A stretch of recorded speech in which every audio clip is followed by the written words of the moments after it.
warahmatullahi wabarakatuh. Halo semuanya, perkenalkan nama saya Zahra Aulia dari kelas 1 BTKI dengan NIM 43225014. Jadi pada video kali ini saya akan menjelaskan materi tentang daya pada fisika terapan.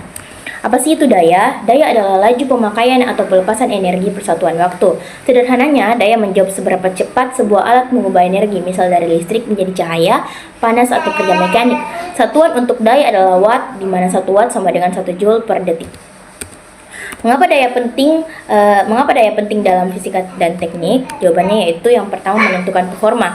Daya memberitahu seberapa cepat suatu mesin atau alat melakukan kerja. Yang kedua perencanaan sistem dan keselamatan, di mana instalasi listrik, pemutusan arus kabel dan sumber daya dirancang berdasarkan daya maksimum perangkat.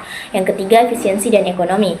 Daya dikaitkan langsung dengan konsumsi energi dan biaya. Dengan memahami daya membantu menghemat listrik dan memilih alat yang menghemat energi. Yang keempat pengendalian termal, di mana daya yang hilang biasanya berubah menjadi panas. Dan yang terakhir yaitu skala waktu, di mana daya memudahkan menghitung energi yang dipakai selama waktu tertentu. Contoh dalam kehidupan sehari-harinya yaitu yang pertama pada setrika mas pion, di mana daya yang masuk yaitu 350 watt. Sehingga daya setrika mas pion dalam 1 jam yaitu di sini itu kita tidak mengkonversi satuan waktunya itu menjadi detik, karena dalam kehidupan sehari-hari atau dalam industri dan rumah tangga kita menggunakan satuan kWh yaitu kilowatt per hour. Jadi kita menggunakan satuan jam saja, tidak menggunakan satuan detik. Kita menghitung terlebih dahulu energinya dalam satuan Wh, di mana daya dikali waktu yaitu 350 Wh. Yang kedua itu kita menghitung lagi dayanya dengan satuan kWh, di mana rumusnya itu Wh per 1000.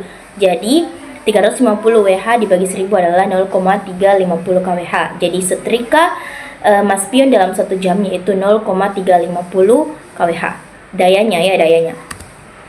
Yang kedua itu charging FIFO. Charging ini mempunyai beberapa metode input, tetapi kita menggunakan daya inputnya itu 44 watt karena ini daya yang tercepatnya. Sehingga daya charging FIFO dalam 1 jam yaitu yang pertama kita menghitung energi dalam satuan Wh-nya, daya dikali waktu. Jadi 44 Wh. Dan yang kedua yaitu kita menghitung rumus daya dalam satuan kWh, di mana Wh dibagi 1000 yaitu 44 Wh dibagi 1000 0,044 kWh. Jadi daya charging FIFO dalam 1 jam yaitu 0,044 kWh. Perbandingan energi dalam 1 jam. Perbandingan antara setrika mas pion dan charging FIFO yaitu 350 watt dibagi 44 watt yaitu 7,95. Kalau kita menggunakan angka 7, maka hasilnya di bawah 350 watt. Tetapi kalau kita menggunakan angka 8, maka hasilnya di atas 350 watt. Tetapi ini yang mendekati angka 7,98. Jadi setrika mas pion memakai sekitar 8 kali lebih banyak energi per jam dibandingkan charging FIFO plus charging. Nah, di sini kita akan mengetahui apa sih itu efisiensi. Jadi efisiensi adalah seberapa banyak energi listrik yang benar-benar menjadi energi yang berguna sesuai dengan fungsi alat. Rumus umumnya yaitu efisiensi sama dengan energi yang berguna per energi input dikali 100%.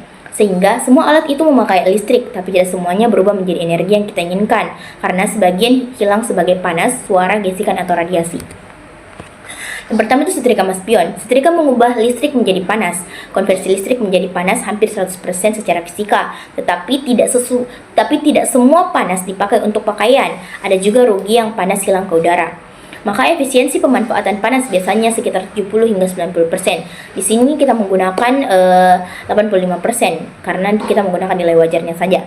Maka energi panas yang benar-benar membantu merapatkan pakaian yaitu inputnya 350 watt, efisiensinya 85% atau 0,85, sehingga daya panas yang berguna yaitu 350 dikali 0,85 2,97,5 watt. Dan rugi panas atau rugi panas yang hilang ke udara yaitu 350 dikurang 297,5 watt yaitu 52,5 watt. Yang kedua itu charging FIFO, di mana fungsi utama charging yaitu mengubah listrik AC menjadi DC untuk mengisi baterai HP. Saat charging digunakan, maka listrik PLN AC diubah menjadi listrik DC dan listrik DC-nya itu masuk ke baterai HP. Pada proses ini ada kerugian energi terutama menjadi panas pada adaptor, sehingga efisiensi charging biasanya kisaran 85 hingga 95%. Jadi kita menggunakan nilai wajarnya itu 90%. Inputnya 44 watt, efisiensinya 90% atau 0,90. Sehingga energi masuk dari PLN yaitu 44 dibagi 0,90, hasilnya 48,9 watt. Jadi energi yang hilang sebagai panasnya itu 44 kurang 48,9 watt, yaitu minus 4,9 watt. Perbandingan efisiensi setrika mass pion dan charging FIFO plus charging, di mana setrika itu sangat efisiensi untuk mengubah listrik menjadi panas karena memang tugasnya hanya memanaskan, walaupun sebagian panas menghilang di udara. Dan charger cukup efisiensi tetapi tidak 100% karena ada panas pada adaptor dan kabel. Sekian dari saya, mohon maaf apabila ada kesalahan. Wabillahi taufiq wal hidayah. Wassalamualaikum warahmatullahi wabarakatuh.